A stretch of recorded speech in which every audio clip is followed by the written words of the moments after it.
Hermanos, que el Señor les bendiga. Qué gozo poder compartir.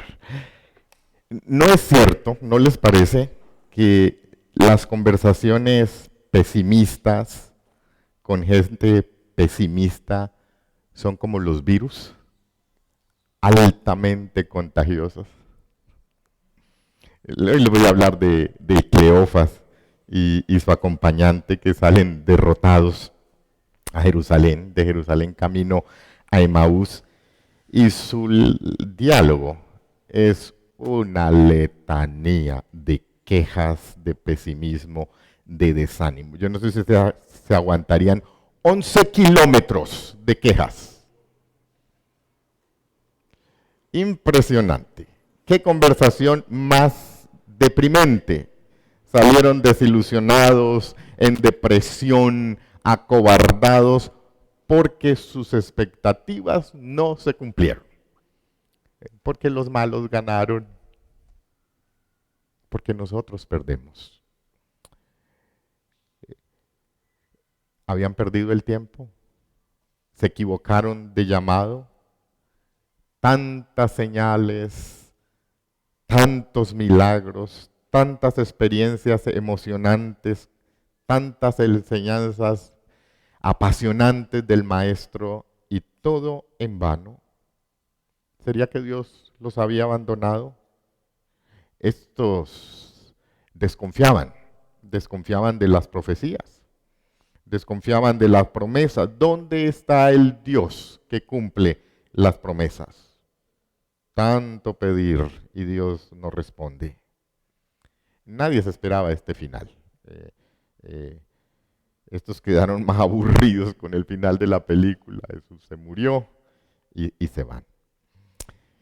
Quisiera que esta mañana examináramos el diálogo de Lucas capítulo 24, de los versos 13 al 49. Es larga la lectura, pero solo con la lectura ya nos podemos ir para las clases. Dice así, Lucas 24, del 13 al 49. Aquel mismo día, dos de ellos se dirigían a un pueblo llamado Emaús, a unos 11 kilómetros de Jerusalén. Iban conversando sobre todo lo que había acontecido. Sucedió que mientras hablaban y discutían, Jesús mismo se acercó y comenzó a caminar con ellos. Pero no le conocieron, pues sus ojos estaban velados. Les preguntó, ¿qué vienen discutiendo mientras camináis y por qué estáis tristes? Y uno de ellos, llamado Cleofas, le dijo, ¿eres tú el único peregrino en Jerusalén que no se ha enterado de todo lo que ha pasado recientemente? ¿Qué es lo que ha pasado?, les preguntó. Lo de Jesús de Nazaret. Era un profeta poderoso en obras y en palabras delante de Dios y de todo el pueblo. Los jefes de los sacerdotes y nuestros gobernantes lo entregaron para ser condenado a muerte y lo crucificaron. Pero nosotros abrigábamos la esperanza de que Él era quien redimiría a Israel. Es más, ya hace 3 días que sucedió todo esto. También algunas mujeres de nuestro grupo nos dejaron asombrados. Esta mañana, muy temprano, fueron al sepulcro, pero no hallaron su cuerpo. Cuando volvieron nos contaron que se les habían aparecido unos ángeles quienes les dijeron que Él está vivo. Algunos de nuestros compañeros fueron después al sepulcro y lo encontraron tal como habían dicho las mujeres, pero a Él no lo vieron. Entonces Él les dijo, qué torpes, insensatos, privados de inteligencia son ustedes, qué tardos, lentos de corazón para creer todo lo que han dicho los profetas. ¿Acaso no tenía que sufrir el Cristo estas cosas antes de entrar en su gloria? Entonces, comenzando por Moisés y continuando por todos los profetas, les tradujo lo que se refería a él en todas las escrituras. Llegaron a la aldea donde iban y él hizo como que iba más lejos. Pero ellos insistieron, quédate con nosotros, que está atardeciendo y ya es casi de noche. Así que entró para quedarse con ellos. Y aconteció que estando sentados con ellos a la mesa, tomó el pan y lo bendijo y lo partió y se los dio. Entonces le fueron abiertos los ojos y le reconocieron, mas él desapareció de su vista. Se decían el uno al otro, ¿no ardía nuestro corazón mientras conversaba con nosotros en el camino y cuando nos abría las Escrituras? Al instante se pusieron en camino y regresaron a Jerusalén. Y hallaron a los 11 reunidos y a los que estaban con ellos, que decían, ha resucitado el Señor verdaderamente y ha aparecido a Simón. Los dos, por su parte, contaron lo que les había sucedido en el camino y cómo habían reconocido a Jesús cuando partió el pan. Todavía estaban ellos hablando acerca de esto, cuando Jesús mismo se puso en medio de ellos y les dijo, paz a vosotros. Aterrorizados y espantados, creyeron que veían un espíritu. ¿Por qué se asustan tanto? Les preguntó. ¿Por qué le vienen dudas? Miren mis manos y mis pies. Soy yo mismo. Tóquenme y vean. Un espíritu no tiene carne ni hueso como ven que los tengo yo. Dicho esto, les mostró las manos y los pies. Como ellos no acababan de creerlo a causa de la alegría y del asombro, les preguntó, ¿tienen algo de comer? Le dieron un pedazo de pescado asado, así que lo tomó y se lo comió delante de ellos.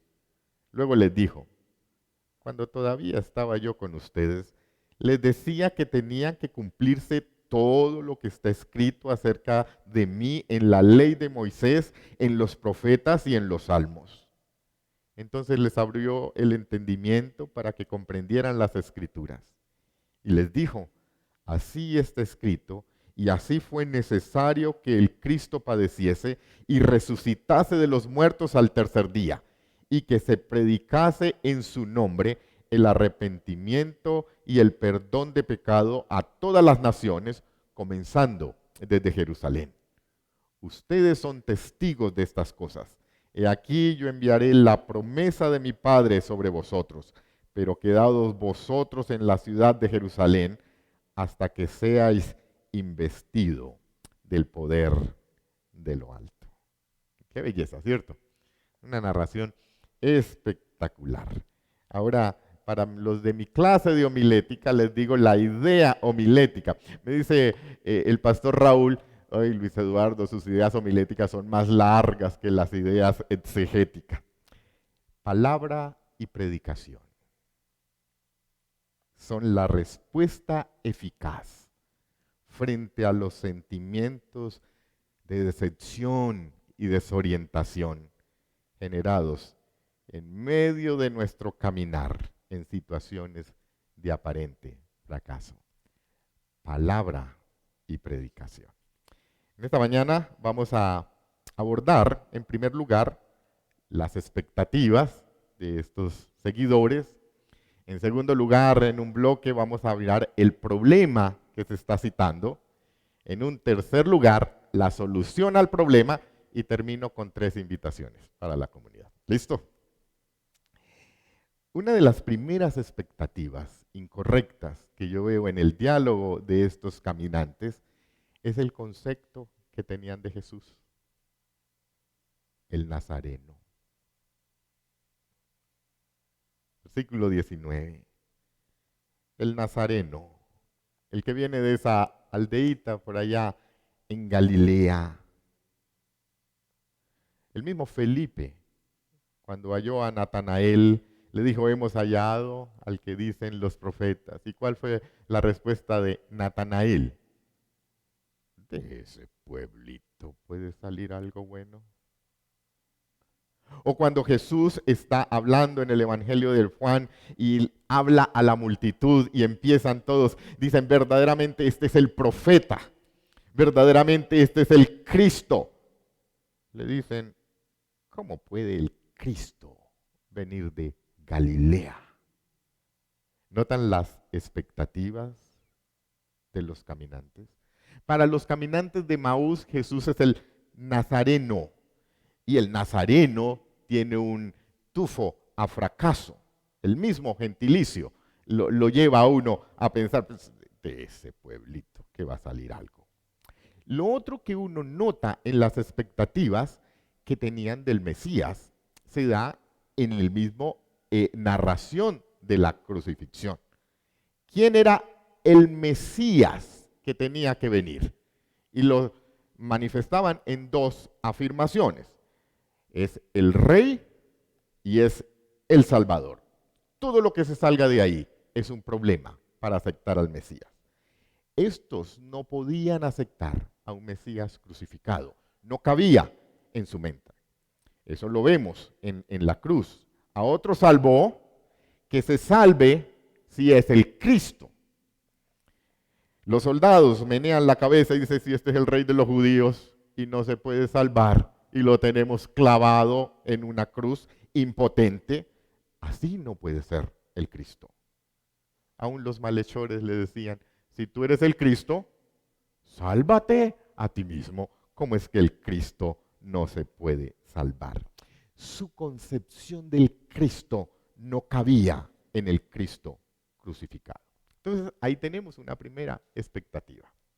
Otra expectativa errada era el rol que iba a jugar el Cristo o la forma en que interpretaban la vocación mesiánica del Cristo. O el Cristo era el líder glorioso o el Cristo era el siervo sufriente. Y ambas expectativas no podían caber. Y el Señor les presenta un Cristo diferente, no el Cristo que ellos están pensando. Jesús debía ser el profeta poderoso, ellos lo dicen, que había de redimir a Israel y no cumplió lo segundo, porque no nos redimió. Nosotros esperábamos que Él fuera el líder político, el líder militar, el nuevo David que implantaría su reino. Entonces, en lo profundo, la rabia que ellos tenían contra los líderes religiosos y sus gobernantes no era porque habían matado a Jesús, era porque estos no permitieron que sus expectativas del Mesías se cumplieran en sus vidas. Entonces tenían un problema fuerte, era con sus expectativas, no con el líder que el Señor había dicho que tenía que ser. Otra tercera expectativa errada era el tiempo del cumplimiento. Y nosotros luchamos con el tiempo, ¿cierto? Porque queremos que el Señor responda a nuestro tiempo y a nuestra manera. Y estos irónicamente dice, y hace 3 días que sucedió esto y no ha sucedido nada. Estos son unos incrédulos obstinados. No lo convencieron el testimonio de las mujeres. Las mujeres fueron temprano y vieron la tumba vacía y no les creyeron. Luego le dicen, se nos aparecieron unos ángeles que dicen que Él está vivo y tampoco les creyeron. Luego va Pedro y el otro y corroboran lo que las mujeres le dicen y tampoco les creyeron. Por más testimonios que le dieran, estos no estaban dispuestos a creer y esa es una actitud del corazón. Entonces su frustración, lo profundo de su frustración, no era con el Cristo revelado, sino con el Cristo de sus expectativas.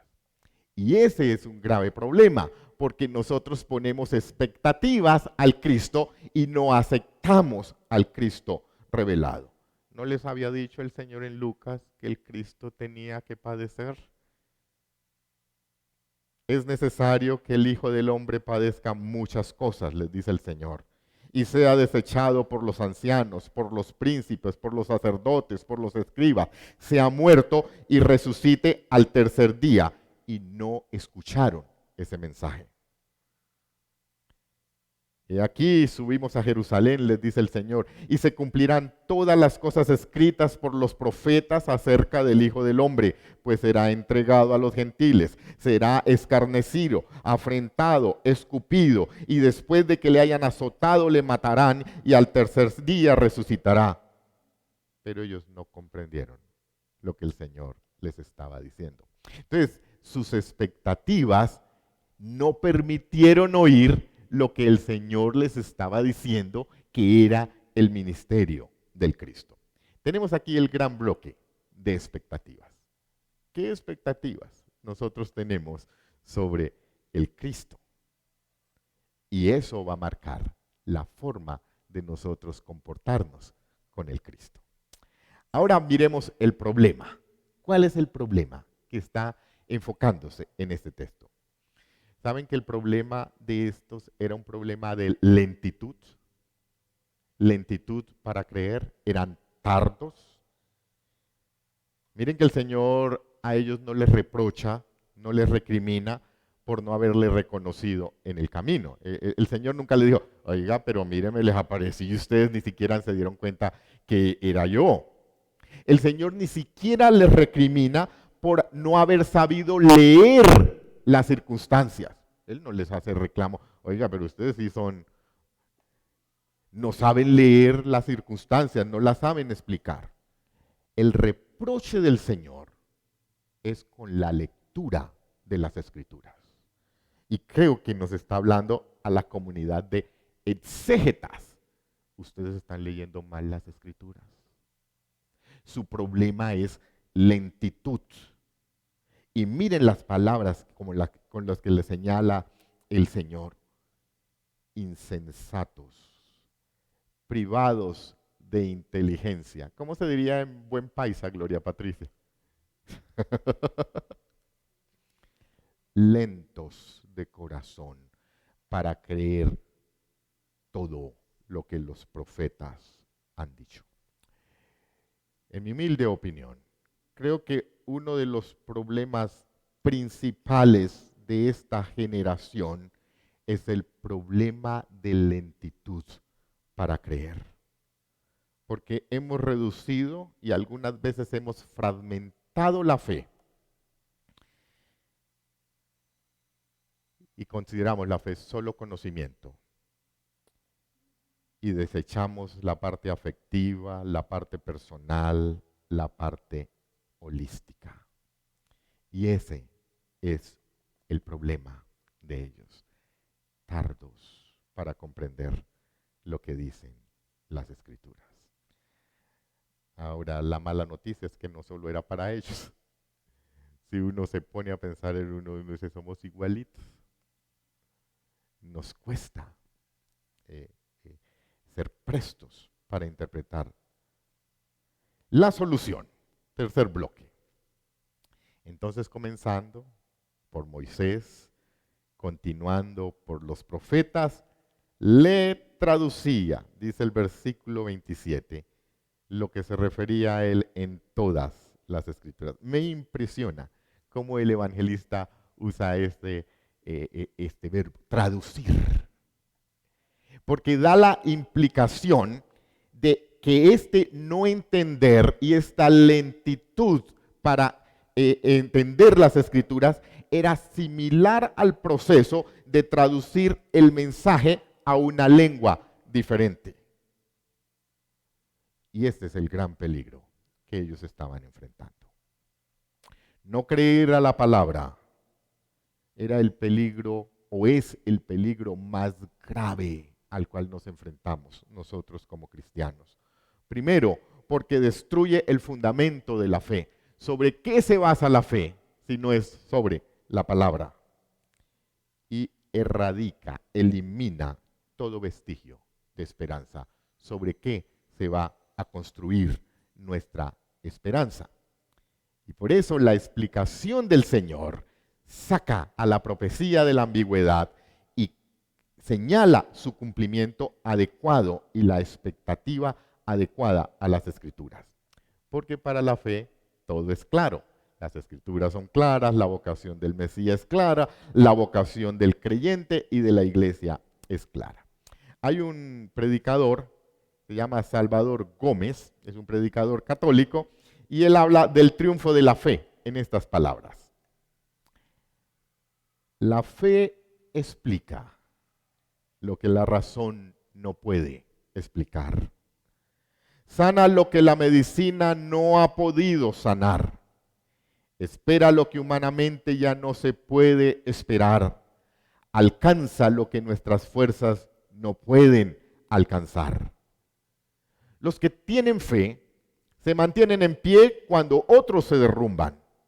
Encuentran caminos cuando otros se sienten sin salida. Avanzan mientras otros retroceden. Tienen fuerza para seguir luchando mientras otros aceptan la derrota.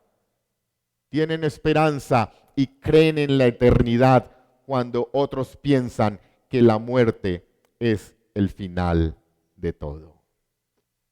Impresionante. El Señor no nos condena porque no lo veamos en nuestras vicisitudes de la vida diaria.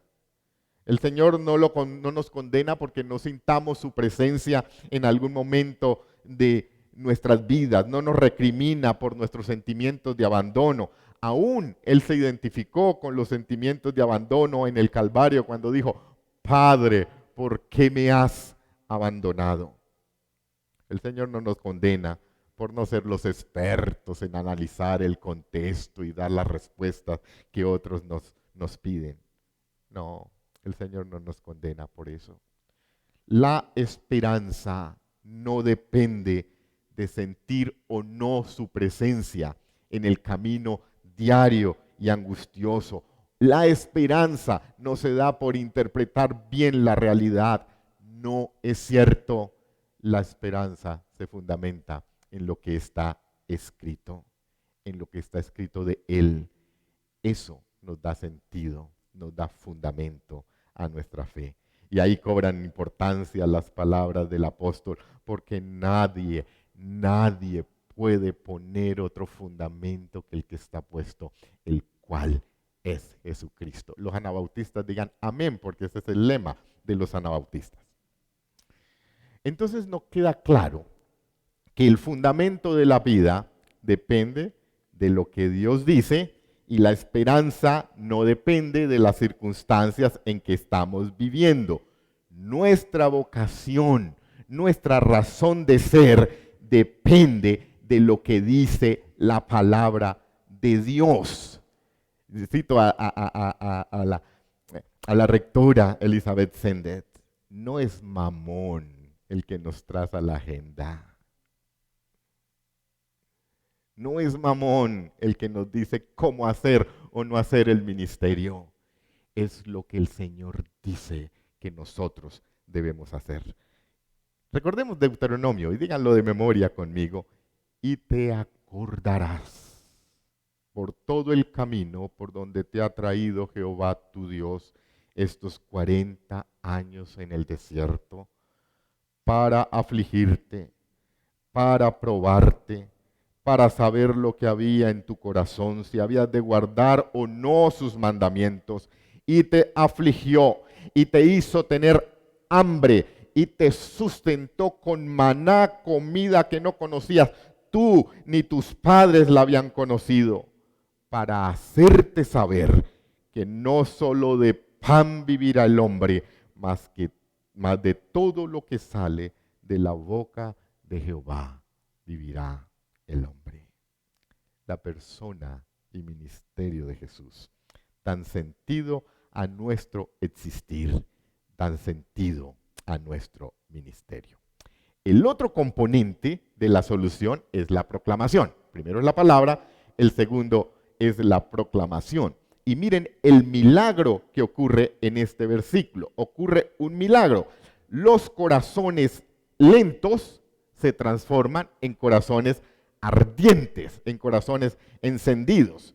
Se decía el uno al otro, ¿no ardía nuestro corazón mientras nos hablaba en el camino y cuando nos abría las escrituras? ¿No arde nuestro corazón cuando la palabra es proclamada y cuando la palabra es leída? Eso enciende el fuego en nosotros. Y por eso termina, he aquí yo envío la promesa del Espíritu Santo para que sean investidos desde el poder de lo alto. Eso es la pasión que se enciende en medio de las dificultades, en medio de los caminos dolorosos, en medio de las esperas largas de que el Señor responda nuestras oraciones y no vemos respuesta. Con esto termino. 3 invitaciones. La primera invitación: reconocer a la palabra de Dios como fundamento. Y este es un acto, una decisión de fe. Como le dijo el Señor a Tomás: porque me has visto, has creído, Tomás, no este Tomás. Jesús le dijo: dichosos los que han visto, no han visto y sin embargo creen. O las palabras que le dijo a la Virgen: dichosa tú que has creído, porque lo que el Señor te ha dicho se cumplirá. Esa era una decisión de fe. No lo veían, pero se aferraban a lo que el Señor les había dicho. Y esa es una decisión nuestra. La segunda invitación es el compromiso a proclamar el mensaje de manera que genere esperanza. ¿No ardía en nuestros corazones cuando nos abría las Escrituras? La invitación es: erradiquemos el pesimismo en nuestro lenguaje. Ya es suficiente comprender la televisión o leer la prensa y nos lanzan toda la depresión que hay. Y le preguntan al cristiano: ¿y cómo estás? No, terrible. Erradiquemos el pesimismo. Nuestra sociedad clama por mensajes de alguito de esperanza. ¿Y de dónde viene la esperanza? De nosotros. Pero si nuestro mensaje es desesperanza, seremos como los caminantes de Emaús. Y la tercera invitación, y esta la voy a dividir en varios puntos. La tercera invitación es a celebrar y a pasar tiempo con el Cristo resucitado. Esta gente se dio una fiesta cuando se les aparece el Cristo resucitado. Yo creo que el Señor nos está invitando como comunidad a ser la comunidad que celebra al resucitado, que vibra por el resucitado. Y eso implica que debemos pasar tiempo con el Señor. Eso implica que le busquemos como comunidad intencionalmente. Este es un espacio para buscar al Señor como comunidad. Nuestro servicio religioso es un tiempo de congregarnos y adorar el nombre del Señor. Y poder decirle al compañero: verdaderamente el Señor ha resucitado y prepárate porque viene pronto. Esa es la celebración en comunidad. Yo les invito a aprovechar las reuniones de oración entre los casados, las reuniones de oración en los solteros, las reuniones de oración los lunes en la brecha, las mañanas de oración, las reuniones en la mañana de oración de la administración. Son espacios donde uno busca y celebra al Cristo resucitado. Como nos decía Saskia esta mañana, el Señor nos regaló una cumbre, poquitos cupos, pero estamos invitados para pasar unos días contemplando al Señor. Los jesuitas pasan 30 días buscando al Señor. Nosotros 3 o 4 días. Entonces, aprovechemos los espacios que el Señor nos da para buscarle, para estar como comunidad. No seamos llaneros solitarios, no solo en nuestras habitaciones. Busque la leña cuando se junta, crea fuego mucho más fuerte. El otro aspecto de celebrar la resurrección y pasar tiempo con el Señor es que seamos una comunidad que trae al Señor resucitado las preguntas legítimas, las dudas legítimas, los miedos legítimos que tenemos. Recuerden que el Señor es el mejor traductor de las Escrituras para nuestra vida. Al Señor no le da miedo nuestras preguntas. Al Señor no le da miedo nuestras dudas. Antes nos invita a traer las dudas. Estos hombres salieron y no le expresaron sus dudas al Señor. Y cuando les expresa sus dudas, Él empieza a abrir las Escrituras y empieza a responderle de la mejor manera posible. Y esto lo hacemos en comunidad, porque somos la comunidad de la palabra. Termino con una ilustración que he dado muchas veces de cómo arde nuestro corazón. Llegó un predicador y fue a predicar a un pueblito, a un corregimiento. Y empezó a predicar en el parque. Y empezó la gente a reunirse al lado de él y a oír. Y su mensaje era sencillo, que cualquier teólogo dice, es tan sencillo ese mensaje. Hay un Dios que es santo. Ustedes son pecadores. Ustedes deben aceptar, arrepentirse y aceptar a Jesucristo, o si no, se irán para el infierno. Y con ese mensaje empezó a predicar en el pueblo. Se empezaron a convertir los del bar. Se empezaron a convertir las prostitutas. Se empezaron a aglomerar. Entonces empezó la envidia, porque ya se estaba creando un problema en el pueblo. Cada vez que se ponía a predicar, multitud hacía un desorden. Entonces lo metieron a la cárcel. Allá a la cárcel del pueblo, al reclusorio. Y empezó a predicar y los presos se empezaron a convertir. Y le armó un problema al director de la cárcel. Y empezaron, entonces el director le dijo, usted se calla y no predica más, o si no lo voy a castigar. Y él siguió predicando, entonces lo amarró, lo sentó para escarnio en la puerta de la cárcel, en una silla, lo amarró, le tapó la boca, y él empezó a hacer esto. Entonces le habían puesto un guardia al lado, un soldadito para que... Y entonces la gente empezó a arrimar. Y dice, ¿qué está haciendo este señor? Y le preguntan al soldado, ¿qué es lo que él quiere decir? Sencillo, que hay un Dios santo, que ustedes son pecadores, que si no aceptan a su Cristo se irán para el infierno. Ese es un corazón ardiente en la palabra. Nos pueden amarrar, nos pueden tapar la boca, pero hablamos el mensaje y otros tendrán que decir nuestro mensaje. Amén. Que el Señor les bendiga.